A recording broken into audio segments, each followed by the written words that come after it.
Welcome all of you, the viewers of Bula Daily Culture. My name is Maria Kondzielska and we continue with the topic about music and how to sell it. With me is Michał Leszek, the owner of a company, Kruger & Matz. Yes. And also he himself a little bit composer, pianist, aspiring pianist and composer, yeah. And a fan of music. Huge fan of music. So we talked in a previous episode a little bit about the Chopin's competition and the fact that it is so popular and it is a big brand, one of the best in Poland after all, but the only one. We have other great composers and other great musicians, and we didn't bring them to the bigger audience. So Szymanowski or many others, that even Penderecki, who after all made a huge career abroad as well, and is an amazing composer, he's not that popular. I think he is very popular, but in a small segment of the market. I would use economic terms because in the end, I'm a businessman anyway and a marketer.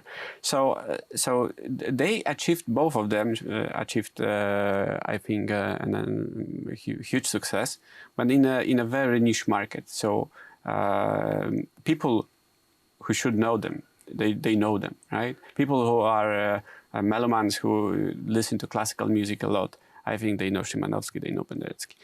And that's fine, that's great. But we should be aware of that making those people a pop culture thing, which for us Chopin is a pop cultural thing, right?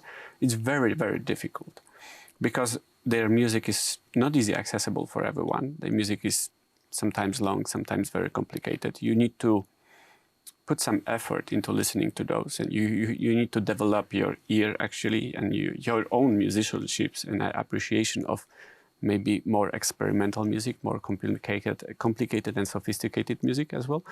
So the market for this kind of music is it's small. It's not getting smaller. It's not getting bigger. It is what it is, and it would be very difficult for us to make the same success with those composers. So you're basically saying that there are classical musicians such as Chopin or Mozart, for example, which are easy to hear and nice to hear.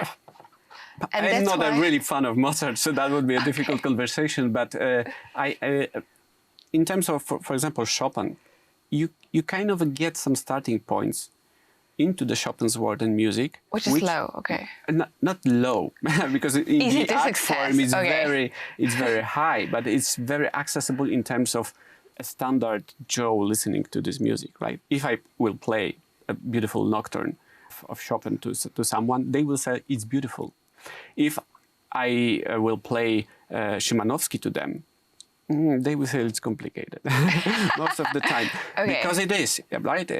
Chopin has a lot of complicated stuff and a lot of beautiful, big forms of music and really technical fast playing and all of those harmonical complications that but not in every piece. And there are a lot of pieces which are really, really beautiful and really accessible to broader audience, which is key point. Because, well, it's like this.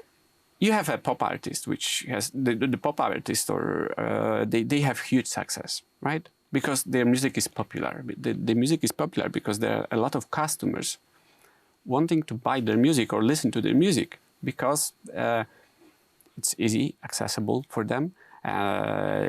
It makes them feel good or I don't know, dance whatsoever. You know, like music is a product like any other. And people who actually achieve great success, they think about their music in terms of the product.